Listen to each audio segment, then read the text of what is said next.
Isa ka bang fan ng football team at nanonood ka ng World Cup? Or maybe isa kang fan ng basketball team at nanonood ka ng NBA. So guys, kung trader ka at mahilig ka mag-predict kung sino mananalo, well, let me introduce you the Cross Prediction. Cross Prediction is a platform where users predict the outcome of events such as cryptocurrency price movements or sports results and earn rewards if their prediction is correct. So guys, kung gusto nyo matuto about sa cross prediction is make sure na tapusin nyo tong video hanggang dulo. So let's head over to their website.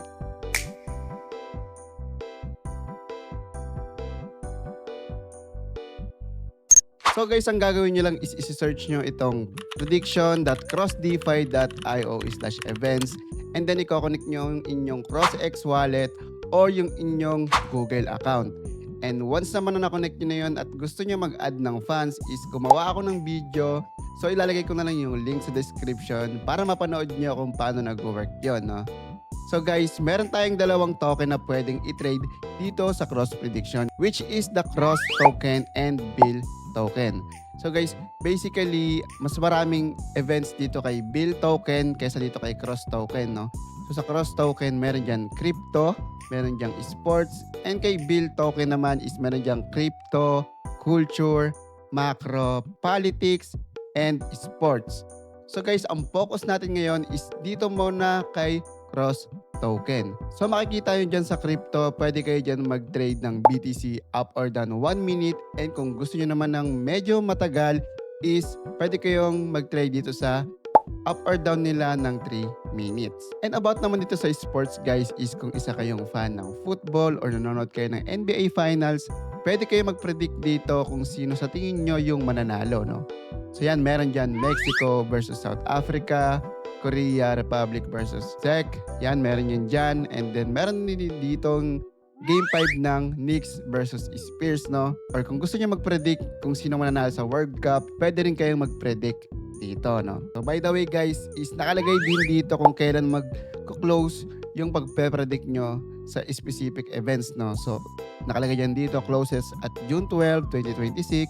So guys, ganun nag-work yung kanilang closing event. So let's head over to Mexico versus South Africa. So guys, nandito na tayo sa Mexico versus South Africa. So kung sa tingin nyo mananalo ang Mexico, pwede kayo mag-predict dito. And kung feeling nyo is matatalo yung team na to, is pwede rin kayo mag-predict dito. So nakalagay na rin dyan kung ilan yung potential multiplier ng inyong binet dito. So example, nag-bet kayo dito ng yes sa Mexico. So yung reward nyo is magiging siyang 1.42x. So kung no naman is mag-multiply siya into 3.03x. So dito sa South Africa is mataas yung kanyang multiplier, no? Example is nag-bet kayo dito ng yes is pwede kayo diyang manalo ng 8.33x.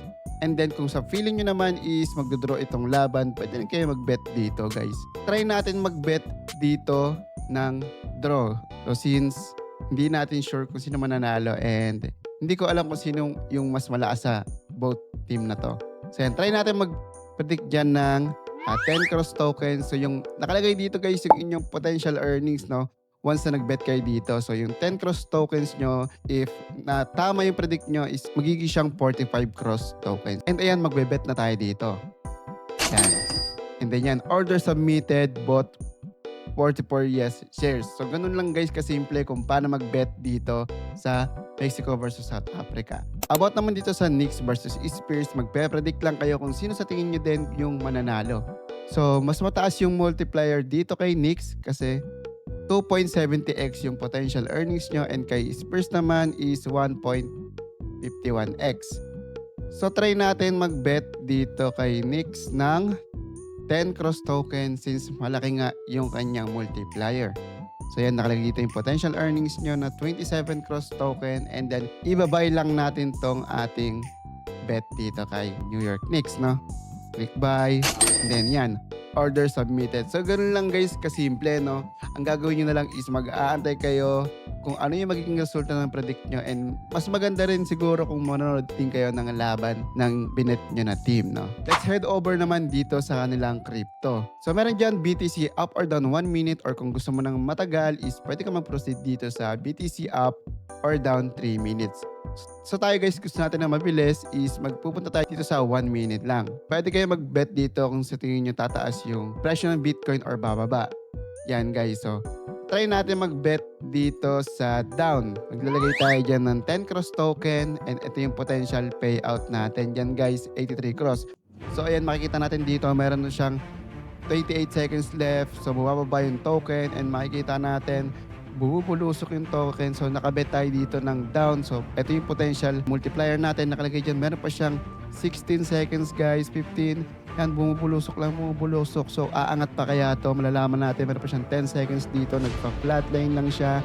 And umangat siya ng magtaas dito. So makikita natin kung ano yung potential earnings natin dito in ayun guys, no? So nag-settling na siya.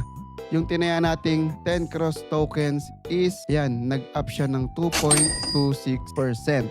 So guys, ganun lang kasimple mag-bet dito sa BTC 1 minute up or down. So once natama yung prediction nyo is click nyo lang tong redeem and yan, redeem completed.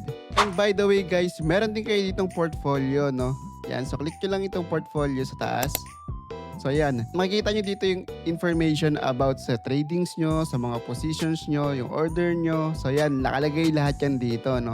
So ayan, meron tayo dito 43 cross tokens and yung bill token natin is around 24,000. So nakalagay din dito yung mga nabet natin and then meron din dyan mga trading history. So nakalagay din yan dyan.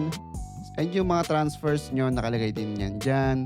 So maganda tong portfolio kasi malalaman mo at matatrace mo talaga yung mga pinagagawa mo dito sa cross prediction. No? So yun lang guys, no? So simple lang kung paano nag-work itong si cross prediction. So kung isa kang NBA basketball team fan or maybe a World Cup team fan and kung nagkitrade ka rin is para sa inyo to. Kaya ini-encourage ko kayo na itry itong cross prediction kasi sobrang simple at sobrang dali lang niya nag-work, no? And guys, that's it for our video. So thank you for watching and as I always say, keep safe and I'll see you on the next one.